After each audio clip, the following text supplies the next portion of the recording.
کاک ناصر اف دمێتە باش دەنەهادا لە حەسەکێ چ دەقەومە؟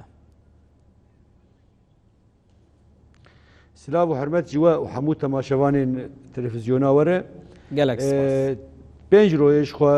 شەڕ و پێکچوون هەندێ حەسەکێ دەوام دکە هێزên dewletê divê dawiyê de pişek pîrankirî jî ne tenê bi pêxwasê xwe re wek çetê xwe re hêzê dewletê bi şeklekî dîrekt kete nava şer de êrişî hinek hacizê Kurda, taxê Kurda gelek bedenî girtin bi vê tenê nesekinî wexta ge esayişê cewab hinek cewab da awana dest pê kir taxê Kurda bombartman kirin çê bi tank û topa bombartman kirin ne tenê ew jî ev du rojê vê dawiyê jî îrona do û pêr jî îdî bi firokê cengê gelek tax û malên Kurda û menatixê Kurda ne tenê Kurda heta ji ber hesekê hinekî bajarekî nav hevdû de ye merek karibê ji hemî sivîl jî yanî gelek haretê wê sivîl jî hatine kuştin çê ereb çi pêk hatiye din de diyarek rejîmê qararek xwe daye dixwaze vê muadela hanê ge heye hundirê hesekê de ji xwe re ser esasê hinek guhertinên herêmî ge hatine çêkirin di mentiqê de û piştî serkeftinên Minbic û êdî projeya demokratîk di hundirê Sûrî de bi destê Kurda pêj dikeve evaya giş hundir yanî rejîma Şamê nikarî bû hezm bikiraya ji ber wî hawî bi qararek merkezî vî şerê hanetê meşandin ji bo vê rewşa Kurda bicarekê têk ve bive xweşawî naçe. Baş e Kak Nasir dibêjin ku hêzên Kurdî xelkê sivîl li bajar derxistine sedema derxistina xelkî çi bûye? Ne hêzê Kurdî bi mena xelkê baçêr jê derxistine hêz gelek ciya de derê ge bombartman wana dihatin kirin xwestin wana ji bo parastinekê wana cikî bibin ya bi alîkî bibin ji ber him firokê cengê lê dixist him jî bombartmanek gelek xurt hebû dûrde ancak tevî hawî gişî jî bangawaziya me tüm ji bo gelê me welatê xwe bibîn bajarê xwe bimînin ji ber gelek cara werê çêbûyê êrîşên ji werê xurtir jî hatin kirin Daeş jî carê êrîş kir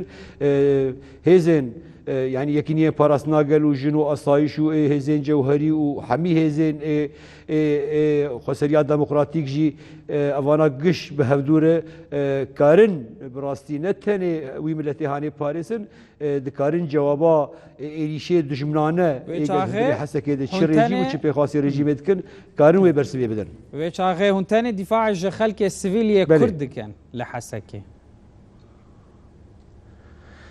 Bi rastî na tu carî me hes me astekî netewî neteweperest li wî şiklê hanê tu carî me hereket nekiriye em xwe berpirsyarê tevayî gelê hesekê di cara dijî wexta ge Daeş êrîş kir hemî pêk hatî hatine parastin ji ber wî hawî jî ancak tiştekî ez dixwazim wê bêjim niha şerê ge heye bêtir ew haret û taxê ge pêxwasên rejîmê çeteyên rejîmê êge bi navê dîfa wetanî esasen evana heger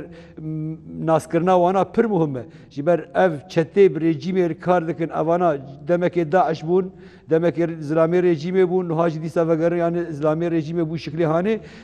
ne tenê Kurd ji wana acizin hemî pêk hatî û heta pêk hatiye Erebî ji wana acizin ji ber wî hawî ev şerê hanê gel hezeke çê dibin ne tenê şerekî netewî Kurdî na şerekî ew cebha demokratîk kesê ge demokrasiyetê dijî rejîmê dixwazin şerê demokratî bidin meşandin û ev rejîma ge êdî qarara xwestin êrîşî ser vana bike lê ji alîgê di şerekî parastinê ye rejîmê dest bi vê êrîşa hanê kiriye ne yekîniyê parasnagel yekînê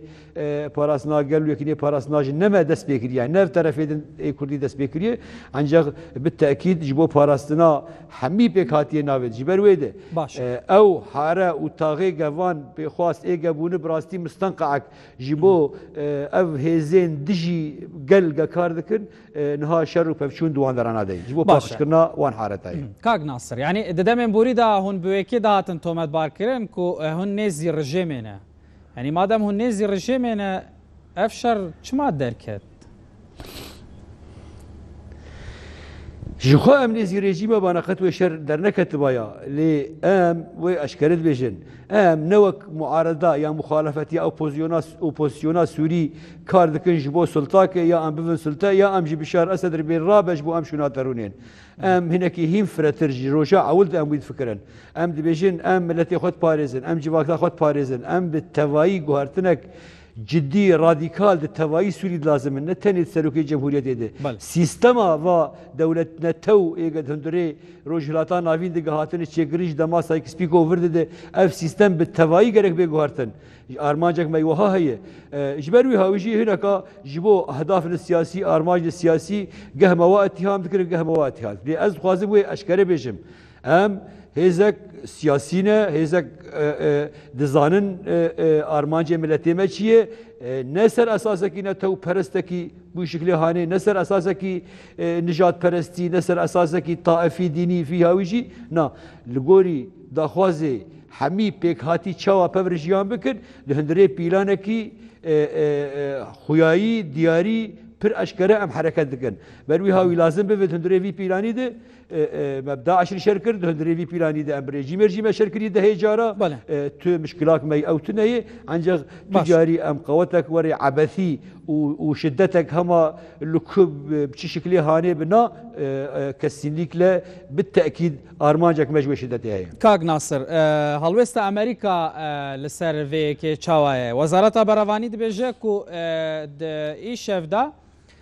بالافرين وان ريجريج دو بالافرين رجيمي كيرنا كو بوردمانا باجار حسكي بك هفهنگيا ود قال هزن هف بيمانا تشاواي كو هزن وجي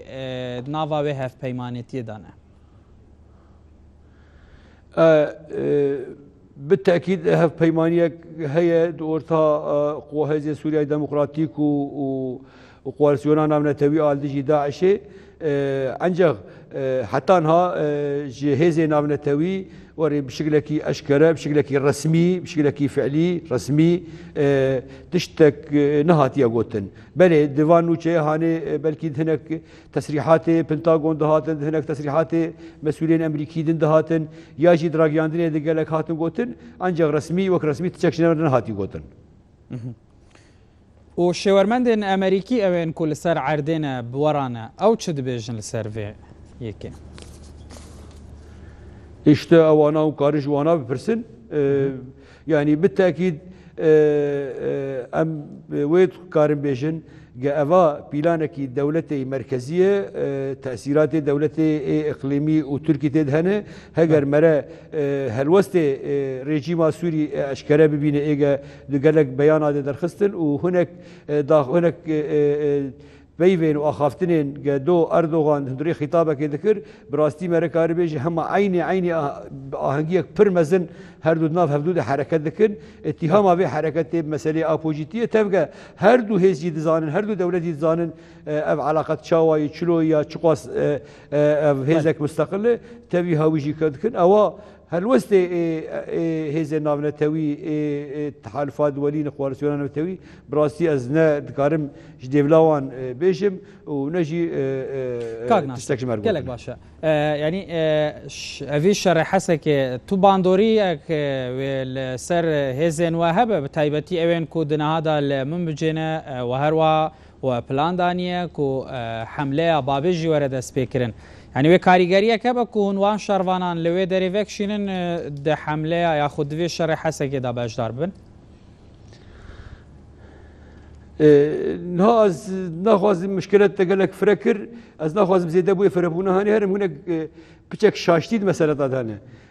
نها حمله بابي هزي سوريا ديمقراطيك دسبينه كري حمله بابي مجلس لشگری یا بابش خور نحمله یجی یعنی مجلس بابی یا لشگری خو اعلان کری گوتی امی کار بکش بو رزگار کنا بابی تعلقته یکنی پاراسنا گلوانا نکتیه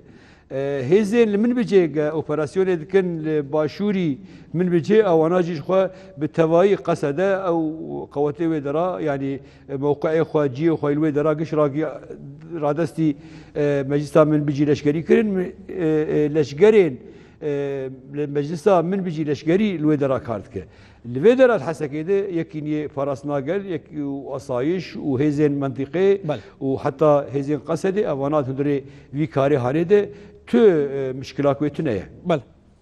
بله ناصر حاج منصور شێوەرمەندی هێزên سووریا دیموکراتیک باوایەکی زیندی لە قامیش لۆ دیگەل مەداوی گەلێک سپاس بۆ شرۆڤند